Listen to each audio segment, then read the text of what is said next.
जहर का किरका यानी एक कण भी पड़ा हो और ये पता लग जाए ये जहर है, विष का किरका है, कणका है, कहते कोई खाओगा उसको? नहीं।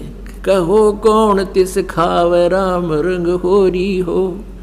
ये घनी रिश्वत और चोरी तो दूर की बात है, एक नया पैसा भी। अब दास देख रहा है, एक छोटा सा बालक ने बोला जी मैंने 20 रुपये पड़े पाए, स्कूल में जाऊँ था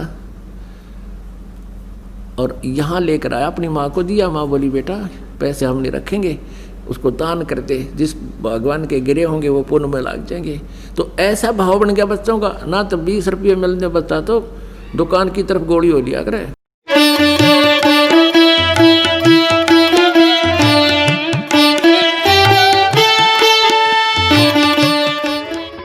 हमें बता रहे हैं कि तुम की ऐसी स्थिति हो जाएगी एक दिन, बंदी छोड़ दयाल जी तुम तक हमारी दौड़े, जैसे काग जहाज कहा अब तक न दूजी ठोरे। ये ढीठ भूत है, परमात्मा इनके न गढ़न लाग रहे हैं। और यहाँ हम कोई जंतर मंतर नहीं करते, केवल परमात्मा की यथार्थ भक्ति बताते हैं, जिससे ये जो इस तरह के जो 3 ताप हैं आप पर नष्ट हो जाते हैं। ये प्रेत कौन है? ये वही आत्माएं हैं जो पहले मनुष्य शरीर में थी। जो निकम्मी आत्मा है वो पिटते जा छिटते जा, कुछ दिन ऐसे ही दुख सुख पाकर जाना तो उनको पड़ेगा। और जो बुद्धिमान अच्छी आत्माएं प्रेत योनि प्राप्त हैं वो तुरंत खिसक जाते हैं कि भगवान के दरबार में गंध फैलाना ठीक नहीं।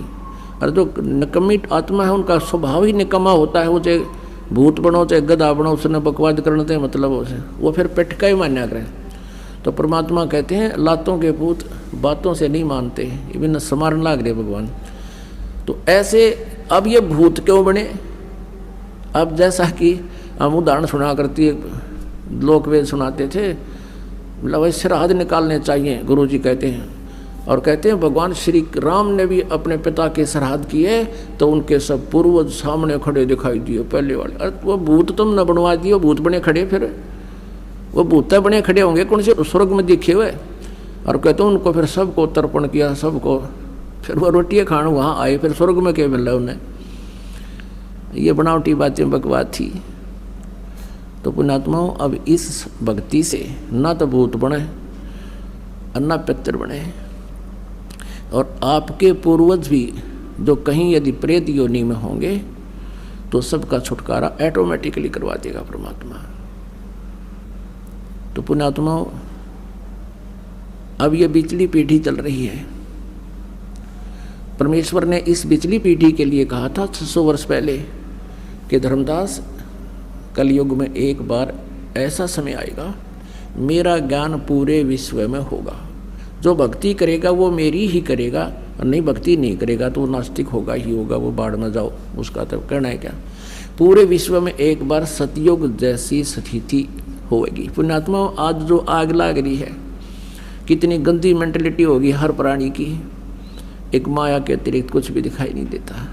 माया हो जाती है तो गुट्टी लाना, कलबा में बकवाद करना, और इस तरह सारा दिन पागल कुत्ते की तरह इस माया के लिए भटकते रहते हैं। फिर आपको ऐसा ज्ञान हो जाएगा, आप रिश्वत नहीं ले सकते, आप चोरी नहीं कर सकते, आप मिलावट नहीं कर सकते, आपको विष दिखाई देगा। जैसे किरका जहर का रंग होरी हो, कहो कौन तिस खावे राम रंग होरी हो। जैसे छोटा बालक होता है ना, और कोई किसी बोतल में कोई जहरीली पदार्थ रखा हो तो वो उसको उठाकर मुंह को लाकर पी जाता है और मृत्यु को प्राप्त हो जाता है। वो अबोध बालक सर्प को पकड़ लेता है और सर्प उसको डस देता है, उसकी मृत्यु हो जाती है। अबोध बालक एक बिजली के तार टूटकर नीचे गिरे हुए हों, उनमें ज्वाइंट हो, सपारक कर रहे हों, या उसकी हाथ की रेंज में हो और वो सपारक कर रहे हों, उसको आतिशबाजी जानकर वो अबोध बालक पकड़ लेता है और मौत को प्राप्त हो जाता है। और जब वो बच्चा जवान हो जाता है, समझदार हो जाता है, उसको ये पता लग जाता है कि ये सर्प कितना भयंकर जानवर है, बिजली कितनी डेंजरस है और विष कितना खतरनाक है, तो वो उस पता लग जाना इस बोतल में विष है, वो हाथ भी नहीं लगाता, औरों को भी कहता इसको छेड़ना नहीं, ये विष है। और ऐसे ही कहीं बिजली का तार टूटा गिरा हुआ, आप भी दूर भागेगा कि इसमें करंट है, दूर हो जाओ, दूर हो जाओ।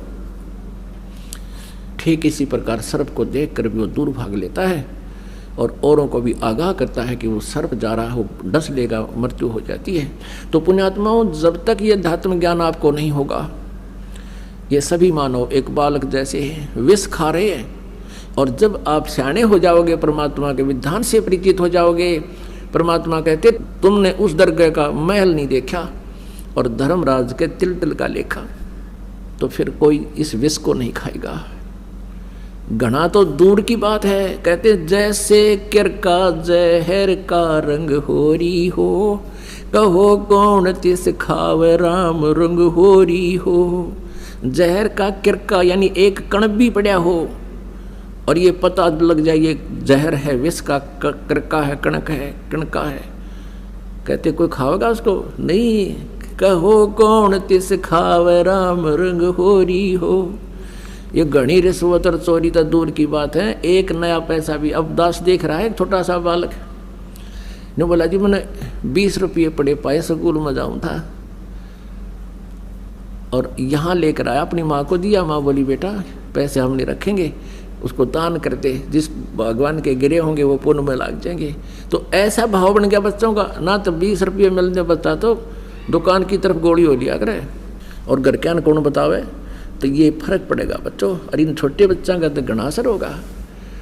यदि बचपन से ही बच्चे को इस ज्ञान में रंग दिया जाएगा, बड़ा होकर वो सपने में भी गलती नहीं कर सकता, और बड़े तो और शीघ्र समझ जाएंगे।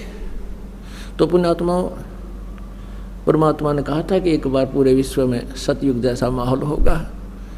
अब आप देख रहे हो, ये दास भी देख रहा है। पहले दुनिया को लूटा करते थे जो अनजानपने में, अब उन सब बुराइयों को त्याग कर अब लूट रहे हैं, दान करते हैं। परमात्मा के दोनों हाथों से ये दान करते हैं, सेवा करते हैं। परमात्मा भी कहते हैं देते को हर देता है जहाँ तहाँ से आन, ना दिया वो मांगते फ्रियो। परमात्मा सुने नहीं कान।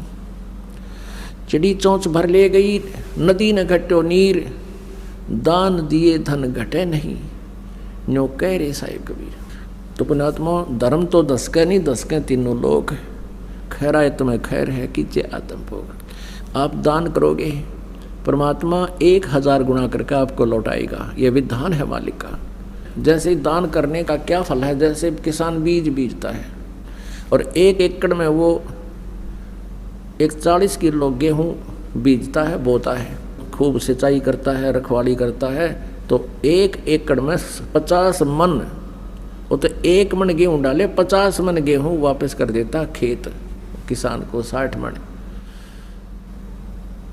तो पुण्यात्माओं, ये वो अक्षेत्र है, उपजाऊ जमीन है, ये डहर आपको मिल गया। अब इसमें जितना बीज बोओगे 1000 गुना करके आपको वापस देगा।